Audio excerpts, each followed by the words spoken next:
The oil market is so bid at the moment. It's screaming 125 in the not too distant future if Trump goes ahead and attacks Iran, because it means it will be many more months before we even start to rebuild infrastructure to supply the oil flow to the rest of the world.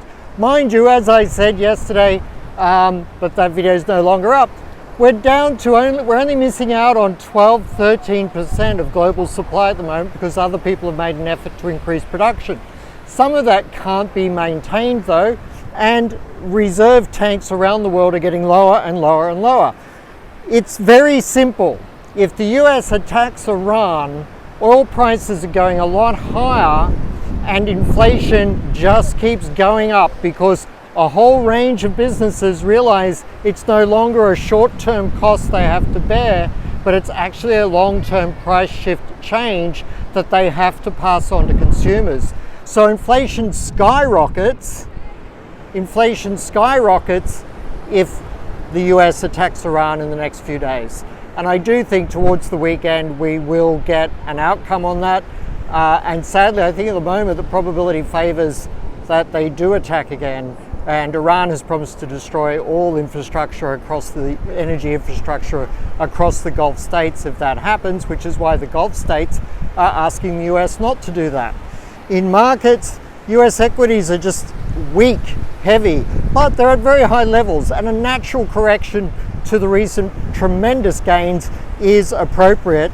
But if you get on top of that, if further escalation of the war, then they're really going to crack to the downside, and you could see a 5-10% move lower in equities. Oil, long term, if the war continues through year end, which is a possibility, yes, it is. I remember at the start of the war I said it would last months. No one believed me. It could last through towards the end of the year. Most oil traders hope that the midterm elections will encourage a peace deal to be done at least before then, because the Republicans won't want to go to those elections with extremely high inflation, gasoline prices at the pump, or at least an argument for why those gasoline prices will come down. Currency markets, we're seeing the US dollar bid to reflect risk of war. We're seeing oil bid to reflect risk of war. Gold is actually holding up reasonably well against a stronger US dollar. So the US dollar has been stronger, gold's been a little bit weak against it. But overall, gold's holding up reasonably well. It's showing that buyers are coming back to the market.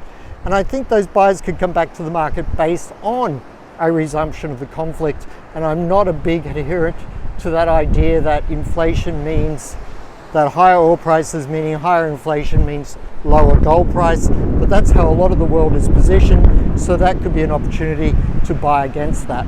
cliffordbennett.com.au. Remember, my special offers end this week. Right now you can get my work, my trading signals, my daily geopolitical analysis for $11 a month. So do have a look at that, cliffordbennett.com.au, and the website I use, of course, the trading platform I use, of course, my preferred trading platform is propx24.com. I hope you have a good day. All the best.